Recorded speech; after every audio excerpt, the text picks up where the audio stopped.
Bonjour les Gémeaux, j'espère que vous allez bien. On va découvrir ensemble vos énergies pour le mois de décembre. Gardez bien à l'esprit comme d'habitude que ce sont des énergies générales, c'est comme une sorte de météo et vous seul décidez de ce que vous en faites. Donc prenez uniquement ce qui résonne pour vous dans ce tirage et le reste vous laissez.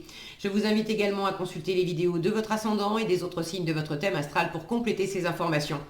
Ici, l'énergie générale qui va vous accompagner pendant tout le mois, celle avec laquelle vous entrez dans le mois, la force qui vous soutient, le challenge à relever.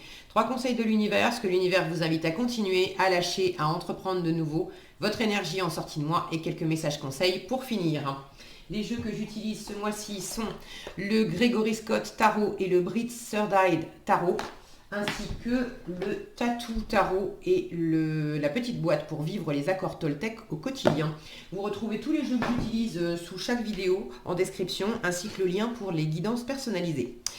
Allez, on est parti. C'est le chariot qui vous accompagne pendant ce mois de décembre. Une jolie énergie pleine de dynamisme où on va de l'avant, on est victorieux, c'est une carte de victoire aussi. Donc vous remportez peut-être la victoire sur quelque chose, vous dépassez peut-être une difficulté.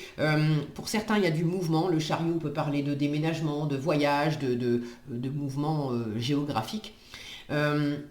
C'est également une carte qui peut parler de travail. Donc il y a quelque chose là de dynamique, de positif. Maintenant, on va voir dans le mouvement comment ça s'exprime. Alors, qu'est-ce qu'on a? L'étoile, le diable, le 9 de denier, le monde, le 9 d'épée, la reine de coupe, le 4 d'épée, le 8 de denier, la lune, le 3 de denier, les amoureux, le 3 de coupe, la mort et le 7 d'épée. Alors, on va remonter tout ça avant de se lancer, que vous voyez tout. C'est bon, on est bon. Alors, qu'est-ce qu'on a? Arcane majeur, vous en avez quelques-uns quand même. 1, 2, 3, 4, 5, 6. Il y a pas mal d'arcanes majeurs, donc des énergies assez fortes. Qui vont sans doute impacter aussi au-delà de décembre, qui peut-être commencent avant décembre et vont peut-être s'étendre après. Après, en arcane majeur, là j'ai vraiment du changement, du nettoyage. Entre le monde qui me parle d'une fin de cycle, la mort qui me parle de changement, l'étoile associée au diable qui me dit qu'il y a une guérison sur quelque chose qui était... sur une forme d'enfermement, de dépendance, d'addiction, d'obsession, de toxicité. La lune qui est dans ce qu'il faut lâcher aussi, tout ce qui était de l'ordre des doutes, des peurs, des insécurités, des illusions. Tout ça, c'est en train vous guérissez, vous allez de l'avant. Avec le chariot, je vous disais, on va de l'avant, on remporte une victoire, on passe une étape. Donc clairement, il y a quelque chose qui était enfermant, inquiétant, toxique pour vous. Après, ça ne va pas s'exprimer de la même façon pour tout le monde, hein, c'est un tirage général. Pour certains, c'était juste inquiétant, ça venait gratter des cordes sensibles, ça vous insécurisait. Bon, pour d'autres, c'était carrément vraiment toxique et obsédant. À vous de sentir où est la bonne mesure pour vous. Mais cette énergie-là, de toute façon, vous la dépassez en décembre. Il y a une forme de confiance qui doit être retrouvée par rapport, alors en vous-même bien sûr, mais par rapport dans la relation à l'autre. Dans la relation à l'autre. Alors ça peut s'exprimer dans le domaine amoureux, mais ça peut s'exprimer d'une façon générale avec vos amis, la famille, vos collègues, la relation à l'autre en général, d'être que vous connaissiez ou que vous ne connaissiez pas la personne, comme s'il y avait quelque chose qui se nettoyait aussi dans la façon d'interagir avec l'autre. Bon, après, j'ai l'impression que plus on est évidemment, vous, moi, n'importe qui, n'importe quel être humain, évidemment, plus l'enjeu dans la relation est important, plus si on doit se faire du souci, évidemment, ça nous touche, les cordes sensibles vibrent d'autant plus. Allez, je vais prendre les choses dans l'ordre. Vous entrez dans le mois avec l'étoile et le diable. Donc là, il y a vraiment l'étoile, elle nous parle de guérison. Elle nous parle de retour aux sources, de réalisation des vœux, d'avoir la foi aussi. Là, il y a quelque chose qui se guérit par rapport au diable. Tout ce qui était toxique, addiction, une relation, une ou plusieurs d'ailleurs, hein, qui n'était pas équilibrée. On était dans de la dépendance affective, on était dans des relations dominant-dominé, on était dans des schémas qui nous enfermaient. Il y avait peut-être trop d'autorité. Est-ce que ça venait de vous? Est-ce que ça venait de l'autre? Bon, euh, là, il y a quelque chose aussi qui se purifie, qui se nettoie. Mais il y a une occasion aussi de regarder en face, cette femme qui se regarde dans le miroir, là. Il y a une occasion de voir clair, de regarder, de se regarder en face dans quelque chose qui a été compliqué pour nous. Je le dis souvent dans mes tirages, si vous me suivez depuis un moment, quand le diable sort, je vous dis souvent, le diable ne nous kidnappe jamais. C'est vrai que quand le diable sort dans ses mauvais aspects, on peut avoir l'impression d'être victime du diable, d'être complètement manipulé par le diable, d'être empêché par le diable. Bon, mais la carte du diable, à la base, c'est une énergie qui vient nous séduire. Alors, on a toujours des petits signaux qui nous alertent au départ, mais on choisit d'aller se mettre dans les griffes du diable. Alors je caricature, d'accord, et puis pour moi c'est pas les personnes qui sont diaboliques, c'est les comportements des personnes. Après c'est ma façon de voir les choses, pour moi l'être humain est fondamentalement bon, mais chaque être humain a ses expériences, chaque être humain aussi a son âme, a choisi de faire des expériences, et certains êtres humains, leurs âmes ont choisi de faire des expériences particulièrement corsés, on va dire, dans la relation à l'autre, et ça les amène à avoir des comportements qui sont vraiment répréhensibles, qui font mal, etc. Je ne suis pas en train de dire que je cautionne, mais dans une compréhension, en ayant une vision beaucoup plus large, je comprends les mécanismes. Tout ça pour dire que quand on interagit avec des gens et qu'on se retrouve dans des situations où on se sent complètement obsédé, prisonnier, dans la dépendance affective, manipulé, etc. Là, dans le mois, en début de mois, vous avez une occasion aussi de regarder en face comment vous avez été vous mettre dans cette situation. Et comprendre comment vous avez été vous y mettre, ça vous permet aussi de comprendre comment en sortir. Et c'est justement là qu'elle opère la guérison. Comprendre aussi quels sont les tenants et les aboutissants de pourquoi vous vous sentez accro par exemple à telle personne, en sachant très bien qu'elle est pas, que quelque part elle est pas faite pour vous, dans le sens où elle vous considère pas, elle vous considère mal, elle vous respecte pas, elle vous parle mal, mais n'empêche que vous vous sentez encore accroché à cette personne. Je prends cet exemple-là de dépendance dans une relation. Le relationnel est quand même là, hein. 3 de denier, 3 de coupe, les amoureux, même cette reine de coupe-là, j'ai quelque chose dans la relation à l'autre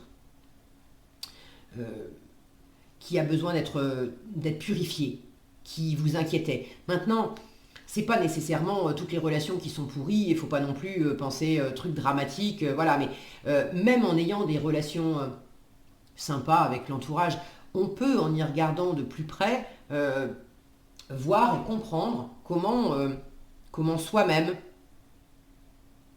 on peut avoir des petites peaux de banane à droite et à gauche sur lesquelles on glisse régulièrement et qui font que quand une relation, un partenariat commence à prendre de l'importance pour nous, on sent bien qu'il y a un truc qui n'est pas équilibré. Je vais aller tout de suite à votre challenge ce mois-ci.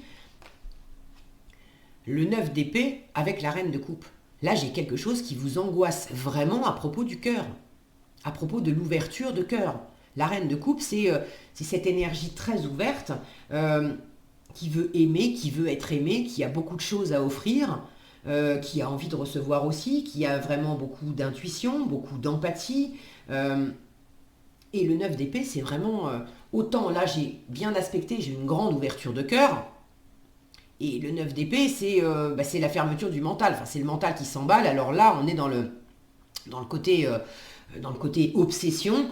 On y pense matin, midi, soir, la nuit, on n'en dort plus. Bon. Et regardez ce qu'elle tient dans les mains, cette reine de coupe. Elle aussi. Elle tient un miroir. Donc là, il y a quelque chose dans la elle le tient face à elle, donc dirigé vers l'extérieur. Il y a un effet miroir avec l'extérieur dans la relation à l'autre, qui fait que ce que vous aviez tendance peut-être jusqu'à présent à projeter aussi sur l'autre, vous êtes en train de le voir en vous-même. Et ça vous aide énormément à pouvoir comprendre des choses et à pouvoir sortir de schémas qui étaient enfermants, qui étaient anxiogènes, qui étaient pas... Là, ça manque de sérénité, clairement. Bon, il y a ceux qui vont se reconnaître dans un œuf d'épée poussé à son paroxysme, où vraiment on est complètement... on est en surcharge mentale, on y pense tout le temps, que ça soit de l'insécurité, vraiment, d'avoir peur, d'être dans des angoisses profondes, ou que ça soit, sans que ça soit des angoisses, que ça soit d'être vraiment obsédé par quelque chose. C'est pas que vous angoissez, mais il y en a certains d'entre vous, c'est par rapport à du travail, et vous êtes obsédé par le travail, par le désir de réussir, par peut-être le côté compétition par rapport aux autres. Ça, de toute façon, ça induit quelque part la relation à l'autre. Comment vous vous positionnez par rapport aux autres. Peut-être la valeur que vous accordez par rapport aux autres. Mais là, il y a un truc too much pour ceux qui ne sont pas dans le côté crainte, angoisse. Vous pédalez quand même énormément dans la tête, quoi. Et du coup, vous vous détachez aussi de votre intuition et vous avez tendance à, là encore, à projeter des choses sur l'extérieur qui n'ont pas lieu d'être. Il s'agit de les voir en soi à partir du moment où vous les voyez en vous-même. Ça va perdre de l'intensité en fait. Et vous aurez surtout de la prise sur les choses. Parce que quand on s'inquiète pour des trucs qui ne dépendent pas de nous, c'est encore plus anxiogène étant donné qu'on n'a aucune prise sur l'extérieur. En revanche, quand on commence à ramener les choses à soi-même, qu'est-ce que je projette sur l'extérieur qui me fait si peur que ça, ou qui m'occupe tellement la tête? Et si j'arrête de le projeter sur l'extérieur, si je le ramène à moi, ça dit quoi de moi? Là, j'ai une occasion de comprendre, de guérir, de surmonter. Alors pour certains, il s'agit vraiment de guérir quelque chose qui est très anxiogène, des illusions qu'on s'est faites, tout un cinéma intérieur que vous vous êtes raconté dans la façon d'interagir avec l'autre. Je vous en parle tout de suite aussi de cette colonne-là, je ne vais pas les prendre dans l'ordre habituel. Ça, c'est ce que l'univers vous invite à lâcher ce mois-ci. La Lune et le 3 de denier. Le 3 de denier, c'est le faire ensemble, c'est la coopération. Et la Lune, là, si je la prends mal aspectée, elle me parle de s'être fait des illusions, de s'angoisser beaucoup. Vous faites des angoisses à propos d'un partenariat. Vous vous êtes fait des illusions aussi, vous vous êtes raconté des histoires à propos de la relation à l'autre, à propos du faire ensemble. Alors, est-ce que vous vous inquiétez par rapport à une relation particulière qui peut être amoureuse, qui peut être un partenariat d'affaires, qui peut être avec un ami, avec un membre de la famille? Est-ce que c'est plus général dans la relation à l'autre, d'avoir des inquiétudes? De toute façon, il vaut mieux travailler tout seul parce que quand on commence à travailler en groupe, c'est forcément toujours la merde. Ça peut être des inquiétudes que vous avez, des croyances aussi qui tournent en boucle et vous êtes de toute façon dans une configuration où il y a quelque chose à partager avec quelqu'un. Il y a des réjouissances, il y a des retrouvailles pour certains, il y a de la réconciliation pour d'autres, ça peut cohabiter tout ça. Il y a le fait de se réjouir d'être ensemble et d'être content de partager ensemble quelque chose et d'aller ensemble dans la même direction. Cette carte, elle est quand même parlante, main dans la main, ensemble dans la même direction. Avec un 3 de coupe qui me parle de célébration, de joie, de festivité, de chaleur, de retrouvailles, de réconciliation, bref. Ça, c'est ce que l'univers vous invite à entreprendre de nouveau. Donc, il s'agit de sortir de toutes les inquiétudes, de lâcher toutes les inquiétudes, toutes les illusions, tous les trucs, clairement, qui vous mettent dans cet état-là, hein, par rapport à la relation à l'autre, par rapport à un partenariat de travail, par rapport au fait de construire ensemble. Le 3 de denier, on est quand même dans la matière. On est dans la réalisation. Alors, dans quelle mesure vous ne faisiez pas confiance aux ressources que peut amener l'autre personne ou les autres personnes? Dans quelle mesure vous ne faisiez pas confiance à vous pour être à la hauteur d'un partenariat? Peut-être que l'inquiétude, c'est on va pas m'aimer, ça va pas être équilibré, je vais pas me mettre en avant parce que je vais pas être soutenu, ou de vous minimiser, de vous dévaloriser. Qu'est-ce que vous n'avez pas voulu voir en vous? J'en reviens à ça, que vous êtes en train de découvrir en début de mois. Je pense que vous découvrez déjà que vous aviez eu tendance à aller trouver des réponses, essayer. Je dis essayer parce que franchement, quand on est dans cette énergie-là, c'est pas forcément hyper serein et du coup hyper productif en termes de résultats. Mais vous avez essayé d'aller trouver des réponses dans votre tête, là où en fait vous avez bridé, fermé, étouffé votre cœur. Ça vous inquiète de réouvrir votre cœur, ça vous inquiète d'être dans l'empathie, ça vous inquiète de suivre une part beaucoup plus intuitive.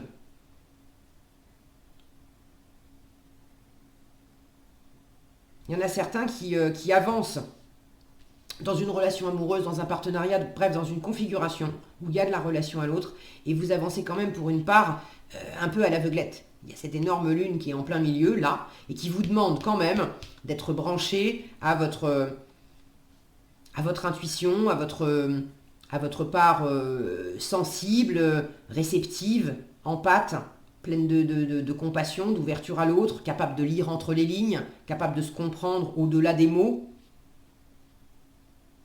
Mais ça vous insécurise parce que vous avez envie d'être sûr, et vous vous êtes peut-être pris les pieds déjà dans le tapis à avoir écouté une petite voix intérieure, à avoir cru que c'était votre intuition.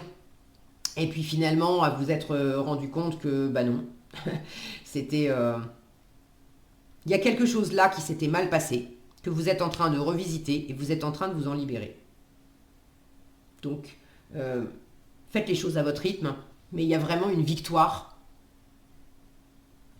sur ces énergies d'enfermement, d'incompréhension de vous-même, d'incompréhension de l'autre,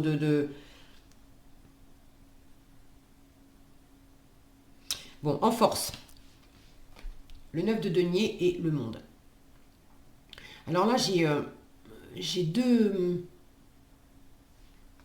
messages, deux sensations qui d'ailleurs peuvent coexister. Pour ceux qui effectivement sont en train d'aller de l'avant et de remporter une victoire dans la relation à l'autre qui est clairement toxique, obsédante, enfermante, etc. Parce que c'est pas... Alors, et d'une, c'est pas la bonne personne. Et de deux, il s'agit là pour le coup de s'en extraire, d'aller de l'avant et de quitter. Ok, pour aller vers d'autres relations.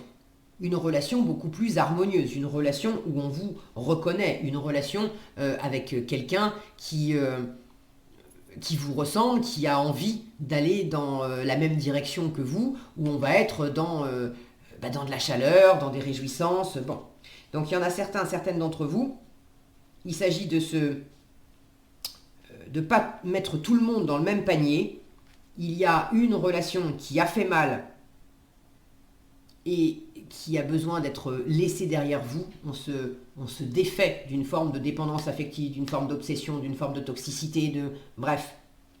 On lâche aussi, on arrête de se faire des illusions sur le fait que cette relation toxique, obsédante, bref, qui vous a blessé, peu importe ce que c'est, je dis relation, ça peut être amoureux, ça peut être professionnel, replacé dans votre contexte.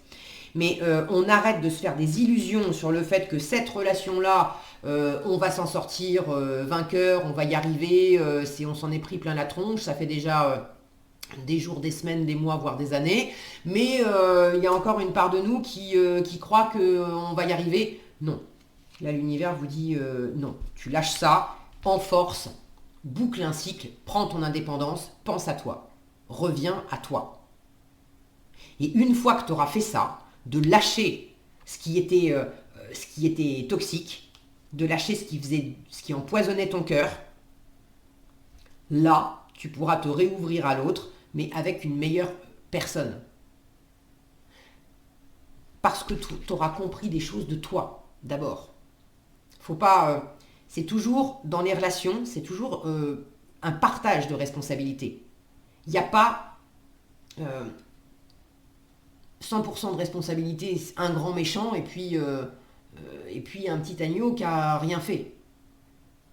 Ça, c'est les histoires, les séries, les films à la télé, c'est ce qu'on appelle le triangle de Karpman, le triangle dramatique. Il y a 3 rôles, victime, bourreau, sauveur. Mais personne est 100% bourreau, 100% victime ou 100% sauveur. Ça, c'est un jeu de dupes. Personne n'est gagnant là-dedans. En revanche, le partage de responsabilités, d'accepter de reconnaître que même si 90% du temps, on était dans le rôle de la personne qui était victime de la situation et qui se faisait manipuler par quelqu'un, si on y regarde de près, on va s'apercevoir qu'il y a des moments où on était soi-même en train de manipuler l'autre pour obtenir des choses. Mais ça demande de sortir aussi de tout ce qu'on s'est raconté et qui nous a emmené à fermer le cœur et à projeter sur l'autre ce qu'on n'arrivait pas à voir en soi. Et qui tournait en boucle et qui nous faisait un mal de chien parce qu'on n'a pas de prise sur l'extérieur. On ne peut pas changer l'autre. En revanche, on peut s'améliorer soi-même. Donc pour ceux qui sont dans un type de relation comme ça où clairement il n'y a plus rien à en tirer, on vous dit mais c'est bon, arrête de te faire des illusions, arrête de croire qu'un jour ça va donner quelque chose de meilleur, c'est pourri, reviens en force, reviens à ton indépendance, boucle un cycle, sois pleinement toi-même, retrouve-toi pleinement, vois en face ce qui vient de toi, répare tout ça, redresse la tête, sois fier de qui tu es, offre-toi à toi-même le meilleur, toute cette abondance de 9 de denier, n'attends pas que ça soit l'autre qui te donne ça. Et une fois que tu auras pleinement incarné ces énergies-là, vous êtes en train de travailler là-dessus, j'y reviens après. Lance-toi dans le retour à l'autre, alors pas la même personne évidemment, mais de vous réouvrir à la relation en n'ayant pas peur d'être abusé, d'être diminué, d'être encore dans quelque chose de pas équilibré. Alors ça c'est pour certains, pour d'autres, la force c'est justement de boucler avec le monde, on en finit. C'est de boucler le côté trop indépendant. Alors on ne vous dit pas d'arrêter de l'être, mais il y a une part de vous qui s'était fermée. Et vous avez confondu le fait d'être indépendant et autonome avec une forme de coupure. Cette coupure vis-à-vis du cœur, cette coupure vis-à-vis de l'ouverture émotionnelle, sensible à l'autre. Là, il y avait un côté... non, je ne fais pas les partenariats, non. Mieux vaut seul que mal accompagné. Je peux compter que sur moi. Et là, il s'agit de lâcher, une fois encore, les illusions, les fausses idées que vous faisiez, toutes les inquiétudes que vous aviez par rapport à la relation à l'autre, par rapport au partenariat, par rapport au faire ensemble. Alors, ça peut être le couple, ça peut être le partenariat d'affaires, bon. Pour certains, c'est le partenariat d'affaires. Alors, replacez les choses dans votre contexte, d'accord ? Je vous rappelle que c'est un tirage général. ça ne va pas s'exprimer de la même façon pour tout le monde. Moi, j'ai la sensation qu'il y a à la fois, pour certains, notamment dans les affaires, c'est soit vous gagneriez, mais écoutez-vous, d'accord, écoutez cette sensibilité-là. Soit vous gagneriez vraiment à vous associer. C'est quelque chose que vous n'avez pas fait jusqu'à présent.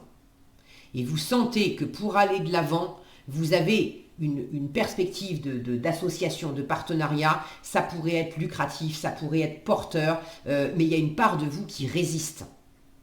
Or, en examinant bien la situation, prenez votre temps, mais en examinant la situation, c'est sain, c'est serein, ça pourrait être expansif. Bon, ceux qui se retrouvent dans cette catégorie-là, on vous dit, mais arrête de faire cavalier seul, ça va être ta force. Ça va être challengeant pour toi parce que ça va t'inquiéter, mais va de l'avant, accepte d'être aussi, les amoureux, c'est aussi un espace d'incertitude, un entre-deux, où on ne sait pas trop, il y a un peu de confusion, on a un choix à faire, on est dans une forme d'hésitation, bon, mais ces deux-là, ils avancent évidemment, là ils démarrent un chemin, ils ne savent pas trop où ça va mener. Mais il y a ce côté, faire confiance, se réjouir d'être ensemble. Donc pour ceux qui hésitent à s'investir dans un partenariat, d'affaires ou autre d'ailleurs, alors que ça fait un moment que vous êtes plutôt en mode je fais les choses par moi-même, pour moi-même, et puis pas besoin des autres. Là, on vous dit, tu as quelque chose à dépasser et tu serais encore plus gagnant à faire participer au moins une autre personne. Alors, dans quelle mesure? Bon, je sais pas, hein, c'est peut-être pas nécessairement de tout faire en partenariat, mais il y a peut-être des trucs où... comment dire, en étant quand même sur un chemin d'autonomie, vous aviez tendance à même pas partager la satisfaction d'avoir réalisé des choses avec des amis, avec de la famille, vous gardiez tout ça pour vous, vous en parliez pas, donc il ne s'agit pas nécessairement de signer un papier et de tout faire avec les autres, mais ça peut être aussi simplement se réjouir, partager, parler, impliquer quand même un peu plus, être dans cette ouverture de cœur où c'est pas qu'on va se mettre à travailler ensemble, mais là où je parlais jamais de mon travail et de mes réussites et de mes ambitions à mes amis et ma famille, là l'univers vous dit bah il serait peut-être temps de s'y mettre, tu pourrais peut-être t'ouvrir un peu. Donc vous voyez comment ça s'exprime pour vous, mais ceux qui étaient vraiment dans le côté trop indépendant, trop autonome, je fais tout de mon côté, j'en parle pas, je partage pas, je suis pas vraiment pas à l'aise avec l'idée de faire avec l'autre ou d'en parler avec l'autre. Là, on vous dit, guéris ces insécurités-là. Ce qu'on vous invite à continuer, c'est le travail que vous avez entrepris. Vous avez entrepris de reposer un peu, de mettre ce mental au repos là pour calmer ses inquiétudes, de travailler à calmer ses inquiétudes, à comprendre aussi d'où ça vient, à guérir une blessure. Donc là, on vous dit continue.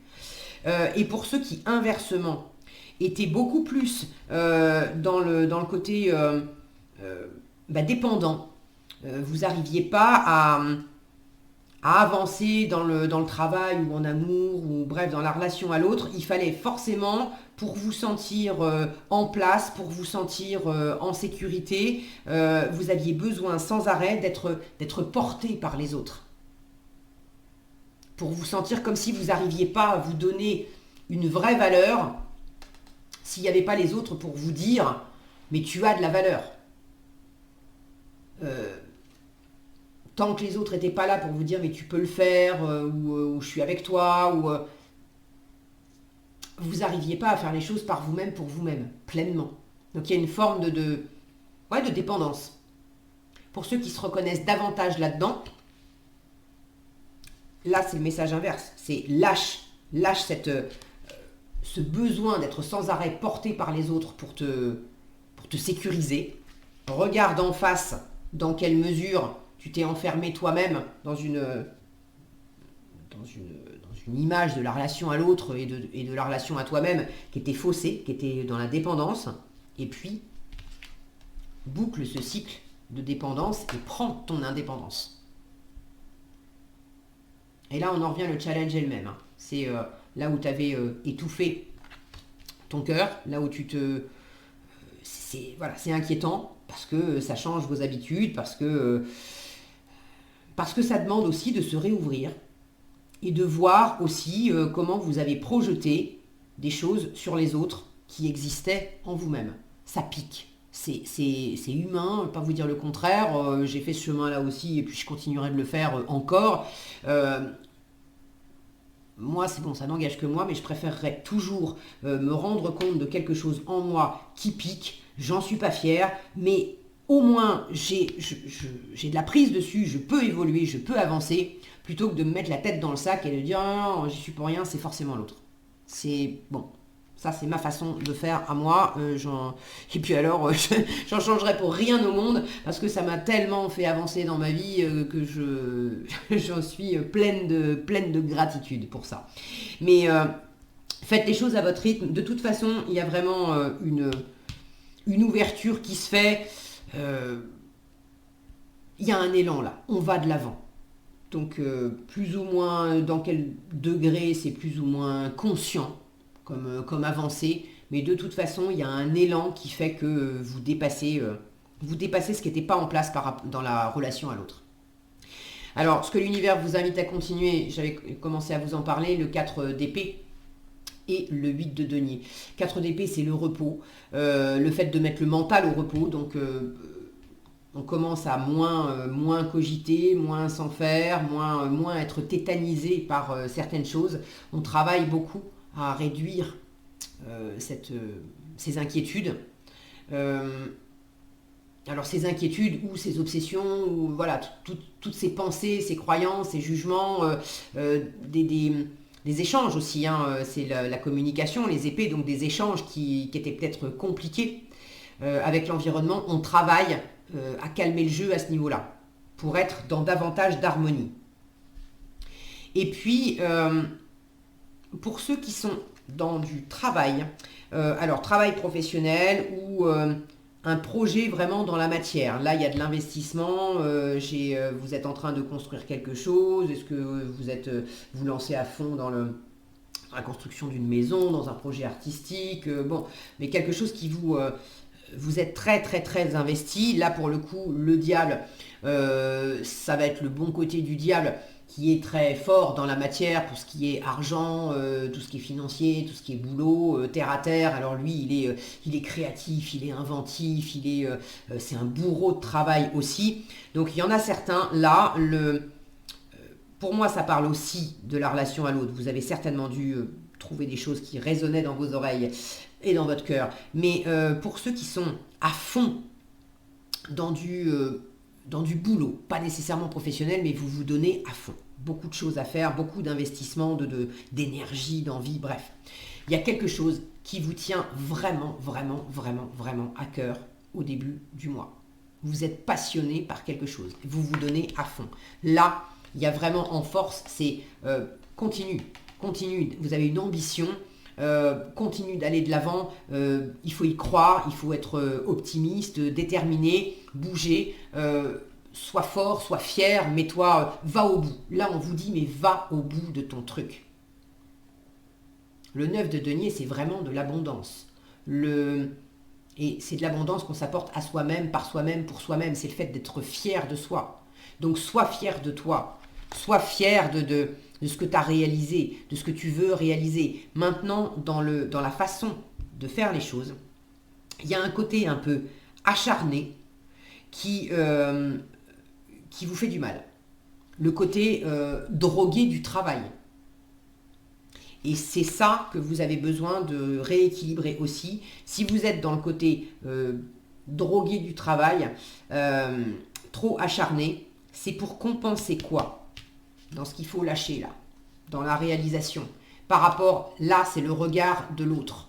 Vous êtes à fond là-dedans parce que vous êtes en manque de quoi? En manque de reconnaissance, vous avez l'impression que ça ne sera jamais assez bien. Le côté perfectionniste du 8 de denier, on y est du matin au soir, à être dans les détails, à vouloir toujours faire mieux, toujours encore plus. Et c'est pour Pour pallier quoi? Là, il y a un côté, dans les jugements, les croyances, la représentation que vous vous faites de vous-même, encore ce miroir, où vous vous donnez à 200% dans une activité, vous vous investissez, mais vous vous fatiguez dans une activité. Vous le savez, vous avez commencé justement à calmer le jeu, à vous reposer davantage. Et pourquoi vous faisiez ça? Pourquoi vous faites encore ça? Parce que vous avez à cœur qu'on reconnaisse votre valeur, qu'on reconnaisse la valeur du travail que vous avez fourni, ce que vous avez accompli. Mais si vous vous donnez autant, c'est parce que vous attendez de l'extérieur un truc que vous ne vous donnez pas encore à vous-même. Là, on vous dit, mais sois fier de toi. T'as pas besoin d'attendre une reconnaissance des autres à vouloir en faire toujours plus, toujours plus, toujours plus.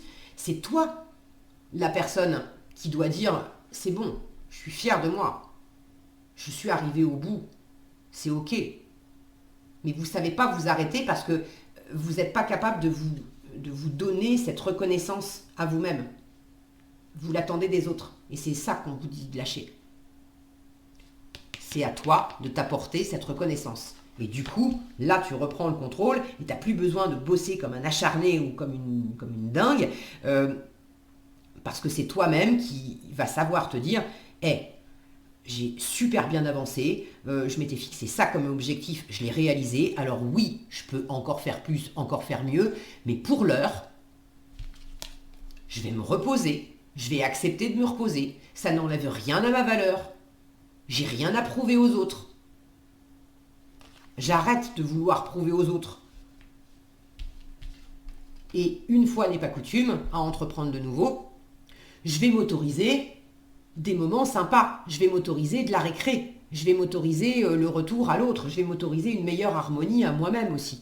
Entre mon féminin et mon masculin. Mon masculin, c'est ce côté tourné dans l'action, où je bouge, je réalise, je fais. Et le côté féminin, celui qui est en challenge, qui est plus dans la réceptivité, dans l'intuition, dans l'ouverture, dans le calme aussi. Je vais le laisser exister davantage et je vais me réjouir de ça. Et là, vous êtes en train d'inverser une tendance, de rééquilibrer quelque chose en vous pour arrêter de vous épuiser dans la matière pour essayer d'aller chercher à l'extérieur une reconnaissance, une fierté, une sécurité, quelque chose que vous n'avez pas bien su vous apporter à vous-même. Vous apprenez à le faire, vous le faites, et du coup, c'est plus harmonieux avec vous-même, c'est plus harmonieux avec l'environnement, et tout est bien qui finit bien avec le chariot, quoi. Alors, en matière de tout est bien qui finit bien, j'ai une profonde transformation en résultat du mois, avec un 7 d'épée. Le 7 d'épée, c'est le fait d'être clairement... on fait les choses par soi-même, pour soi-même, avec le 7. Le chiffre 7, c'est un dépassement. On se domine, on va jusqu'au bout de quelque chose. Alors là, cette jeune femme, elle tourne le dos à toutes ses épées. Donc là, il y a un profond changement en fin de mois, où enfin, tout ce qui était toxique, venant de l'extérieur, tout ce qui était toxique venant de vous, en termes de jugement, de croyance, de pensée, d'inquiétude, de relations, de communication, tout ce qui n'était pas fluide, tout ce qui était entourloupe aussi. Comment vous vous étiez entourloupé vous-même, comment l'entourage avait pu vous entourlouper, comment... bon, le côté rusé,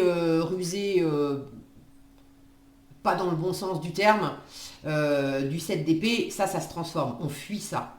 On sort de ça. C'est toutes les fois où vous vous l'êtes fait à l'envers, vous vous racontiez, vous projetiez sur l'extérieur aussi, des trucs que vous ne voyez pas en vous. Maintenant, vous les voyez. Donc, je tourne le dos à ça. Dans le côté bien aspecté, le 7 d'épée, il est rusé, il est malin, il est stratégique. Et vous avez aussi, en fin de mois, ce